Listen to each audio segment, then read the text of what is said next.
اعوذ باللہ من الشیطان الرجیم بسم اللہ الرحمن الرحیم رب اشرح لی صدری ویسر لی امری واحلل عقدۃ من لسانی یفقہوا قولی۔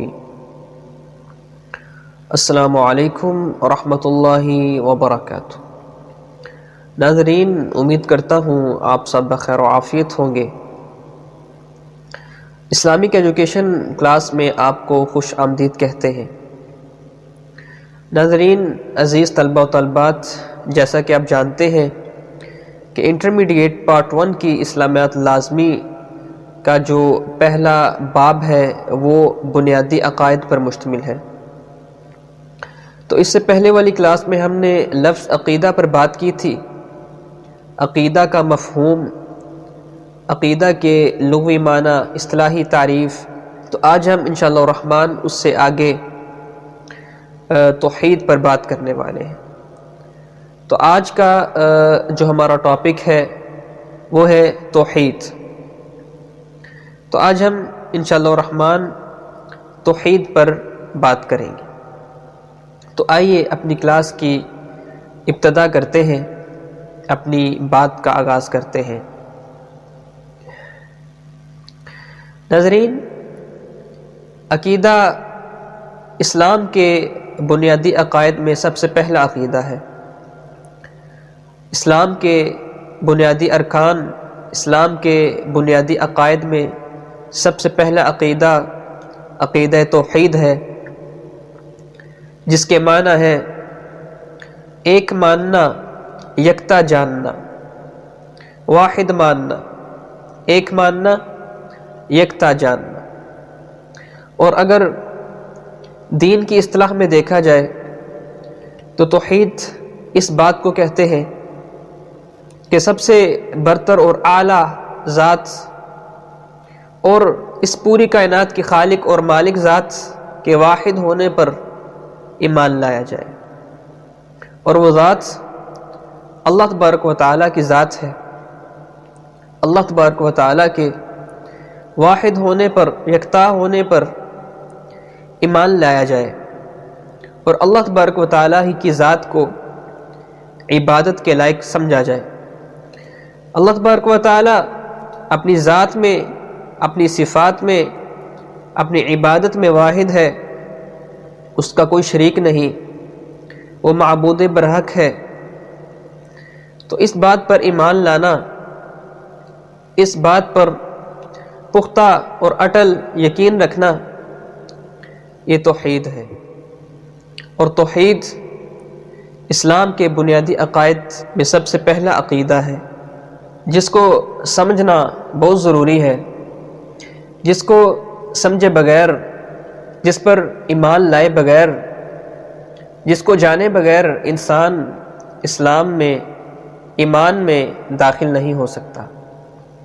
تو یہ عقیدہ توحید بنیادی عقائد میں سب سے پہلا عقیدہ ہے، جس کو جاننا، جس کو سمجھنا بہت ضروری ہے کہ اللہ تبارک و تعالیٰ اپنی ذات میں واحد ہے، اپنی صفات میں واحد ہے، اپنی عبادت میں واحد ہے۔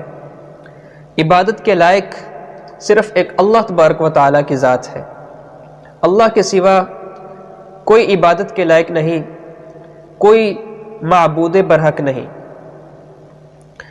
تو اللہ تبارک و تعالیٰ کے تمام انبیاء، حضرت آدم علیہ السلام سے لے کر حضرت محمد رسول اللہ صلی اللہ علیہ وآلہ وسلم تک جتنے انبیاء اس دنیا میں تشریف لائے، سب نے لوگوں کو دعوت توحید دی، توحید کی تبلیغ کی، اور لوگوں کو بتایا کہ اس کائنات کی ہر چیز، اس کائنات کی ہر شے اللہ تبارک و تعالیٰ کی مخلوق ہے، اور سبھی اللہ تبارک و تعالیٰ کے عاجز بندے ہیں، اور معبود برحق ذات صرف ایک اللہ تبارک و تعالیٰ کی ذات ہے۔ اللہ تبارک و تعالیٰ کی ذات کے سوا کوئی معبود برحق نہیں۔ اس پوری کائنات کا خالق اور مالک صرف ایک اللہ کی ذات ہے۔ تو اس لیے اللہ تبارک و تعالیٰ کی ہی عبادت کرنی چاہیے اور اللہ تبارک و تعالیٰ کے ہی احکامات کو ماننا چاہیے۔ تو تمام انبیاء نے لوگوں کو توحید کی تبلیغ کی، ایک اللہ تبارک و تعالیٰ کی عبادت کی طرف لے کر آئے اور بتایا ایک اللہ کی ذات ہے جو اپنی ذات میں، اپنی صفات میں، اپنی عبادت میں واحد ہے، اللہ کے سوا کوئی معبود برحق نہیں، کوئی عبادت کے لائق نہیں۔ تو اس پوری کائنات کی ہر شے، اس پوری کائنات کی ہر چیز اللہ کی مخلوق ہے اور سب اللہ تبارک و تعالیٰ کے عاجز بندے ہیں، تو اسی لیے صرف اللہ تبارک و تعالیٰ کی ہی عبادت کرنی چاہیے اور اللہ تبارک و تعالیٰ کے ہی احکامات کو ماننا چاہیے۔ اور عقیدہ توحید ہر نبی کے دور میں سب سے پہلا اور بنیادی عقیدہ رہا ہے۔ تو ہر نبی کے دور میں دین کی تعریف ایک ہی تھی اور وہ تعریف یہ تھی، لا الہ الا اللہ، اللہ کے سوا کوئی معبود برحق نہیں، اور اس دور کے نبی کی اتباع کرنا اور اس دور کے نبی کی پیروی کرنا۔ حضرت ابراہیم علیہ السلام کے دور میں دین کیا تھا؟ لا الہ الا اللہ، نہیں کوئی معبود سوائے اللہ کے، اور حضرت ابراہیم علیہ السلام کی اتباع، آپ کی پیروی۔ حضرت موسیٰ علیہ السلام کے دور میں دین کیا تھا؟ لا الہ الا اللہ اور حضرت موسیٰ علیہ السلام کی اتباع۔ اسی طرح ہی محمد رسول اللہ صلی اللہ علیہ وآلہ وسلم کے دور میں بھی دین کی یہی تعریف ہے، لا الہ الا اللہ، نہیں کوئی معبود برحق سوائے اللہ کے، اور محمد رسول اللہ صلی اللہ علیہ وآلہ وسلم اللہ کے رسول ہے اور آپ صلی اللہ علیہ وآلہ وسلم کی پیروی کرنا اور اتباع کرنا۔ تو محمد رسول اللہ صلی اللہ علیہ وآلہ وسلم اللہ تبارک و تعالیٰ کے آخری رسول ہیں، آپ کے بعد کوئی نبی نہیں، اور یہ شریعت، یہ دین، یہ آخری دین ہے، اس شریعت کے بعد، اس دین کے بعد کوئی دین نہیں، اور یہ امت آخری امت ہے، اس امت کے بعد کوئی امت نہیں۔ تو عقیدہ توحید یہ سب سے پہلا اور بنیادی عقیدہ ہے، جس کو ماننا، جس پر ایمان لانا، جس کو جاننا، جس کو سمجھنا، یہ شرط ہے، یہ ضروری ہے، اس کے بغیر انسان اسلام میں داخل نہیں ہو سکتا۔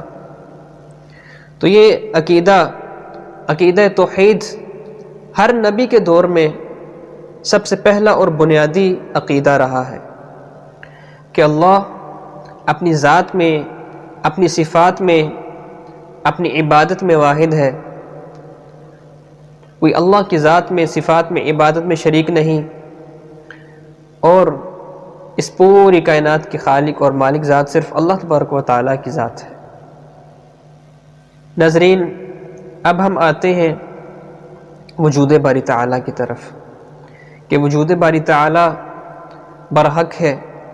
ناظرین، جب بھی ہم کسی بنی ہوئی چیز کو دیکھتے ہیں تو ہمارا ذہن فوراً اس کے بنانے والے کی طرف منتقل ہو جاتا ہے کہ اس کے بنانے والے نے فلاں چیز پر کتنی محنت کی ہے، اپنے دماغ کا کتنا استعمال کیا ہے اور کتنا خوبصورت بنایا ہے۔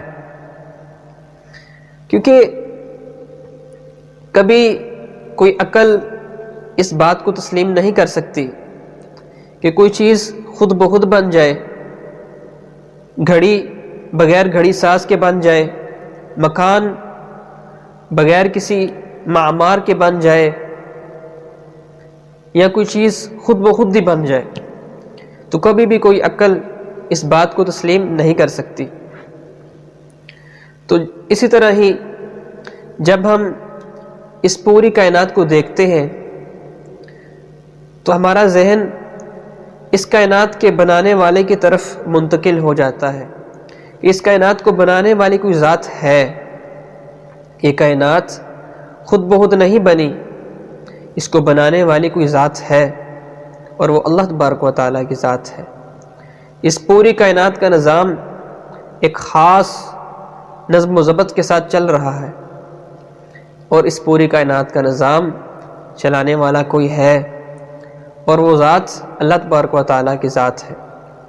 اس کائنات کا نظام بغیر کسی چلانے والے کے نہیں چل رہا، یہ کائنات بغیر کسی بنانے والے کے نہیں بن گئی، بلکہ اس کائنات کو بنانے والا اور اس کائنات کا نظام چلانے والا ایک اللہ ہے، جو اس کائنات کے نظام کو بڑے نظم و ضبط کے ساتھ چلا رہا ہے۔ کیا کوئی عقل اس بات کو تسلیم کر سکتی ہے کہ کوئی گاڑی خود بخود چل جائے، بغیر ڈرائیور کے گاڑی ڈرائیو کرے؟ کیا کوئی عقل اس بات کو تسلیم کر سکتی ہے کہ کوئی بحری جہاز خود بخود بن جائے اور بغیر کسی ڈرائیور کے، بغیر کسی کنٹرول کرنے والے کے خود بخود ہی نہروں میں، دریاؤں میں چلنا شروع کر دے؟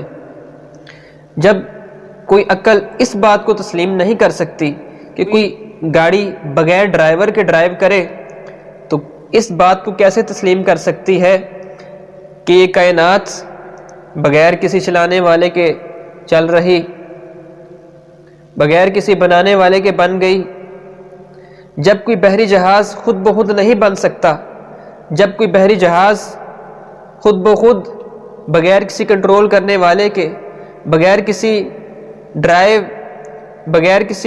ڈرائیور کے خود بخود ڈرائیو نہیں کر سکتا، تو کوئی عقل اس بات کو کس طرح تسلیم کر سکتی ہے کہ اس پوری کائنات کو، یہ پوری کائنات بغیر کسی بنانے والے کے بن گئی، کسی حادثے کی صورت میں بن گئی، یا اس کائنات کا نظام جو ایک خاص نظم و ضبط کے ساتھ چل رہا، یہ خود بخود ہی چل رہا ہے، اس کو چلانے والا کوئی نہیں ہے؟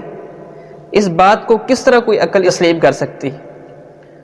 تو معلوم ہوتا ہے کہ کوئی چیز بغیر کسی بنانے والے کے نہیں بن جاتی، کوئی گھڑی بغیر کسی گھڑی ساز کے نہیں بن جاتی، کوئی مکان بغیر کسی معمار کے نہیں بن جاتا۔ تو اسی طرح ہی یہ پوری کائنات بغیر کسی بنانے والے کے نہیں بنی، یہ پوری کائنات کا نظام بغیر کسی نظام چلانے والے کے نہیں چل رہا، بلکہ اس پوری کائنات کی اور کائنات میں موجود ہر چیز کی خالق اور مالک ذات صرف ایک اللہ تبارک و تعالیٰ کی ذات ہے، اور اللہ تبارک و تعالیٰ کی ذات ہی، اللہ تبارک و تعالیٰ ہی اس پورے کائنات کے نظام کو ایک نظم و ضبط کے ساتھ چلا رہا ہے۔ جب ہم اس کائنات کو دیکھتے ہیں تو اس کائنات کا نظام ایک خاص نظم و ضبط کے ساتھ چل رہا ہے۔ زمین، آسمان، دن، رات، سورج، چاند، ستارے، چرند، پرند، انسان، حیوان، جانور، موسموں کا تبدیل ہونا، سردی کا گرمی میں، گرمی کا سردی میں تبدیل ہونا، دن کا رات میں تبدیل ہونا، رات کا دن میں تبدیل ہونا، سورج کا طلوع ہونا، غروب ہونا، چاند کا نکلنا، تو یہ سارا نظام ایک خاص نظم و ضبط کے ساتھ کون چلا رہا؟ یہ صرف ایک اللہ کی ذات چلا رہے ہیں۔ یہ نظام خود بخود نہیں چل سکتا۔ چاند سورج کے مدار میں نہیں جاتا اور سورج چاند کے مدار میں نہیں آتا۔ ہر چیز اپنی ڈیوٹی احسن طریقے سے نظم و ضبط کے ساتھ دے رہی ہے۔ سورج اپنے وقت پر طلوع ہوتا ہے، اپنے وقت پر غروب ہوتا ہے، چاند اپنے وقت پر ظاہر ہوتا ہے، رات اپنے وقت پر دن میں تبدیل ہوتی ہے، اور دن اپنے وقت پر رات میں تبدیل ہوتا ہے، رات میں بدل جاتا ہے۔ کبھی ایسا نہیں ہوا کہ سورج اپنے وقت سے ایک منٹ بھی لیٹ طلوع ہو، یا پھر اپنے غروب ہونے کے وقت سے ایک منٹ بھی جلدی غروب ہو جائے۔ سورج اپنے وقت پر طلوع ہوتا ہے، اپنے وقت پر غروب ہوتا ہے۔ تو یہ ہر چیز اپنی ڈیوٹی، اپنے کام احسن طریقے سے ایک نظم و ضبط کے ساتھ سر انجام دے رہے ہیں، تو اس پوری کائنات کا خالق اور مالک اللہ ہے، اور اس پوری کائنات کا نظام اللہ تبارک و تعالیٰ چلا رہا ہے۔ تو انشاءاللہ ملاقات ہوگی اس سے نیکسٹ لیکچر کے ساتھ۔ اپنا خیال رکھیے گا۔ السلام علیکم ورحمۃ اللہ وبرکاتہ۔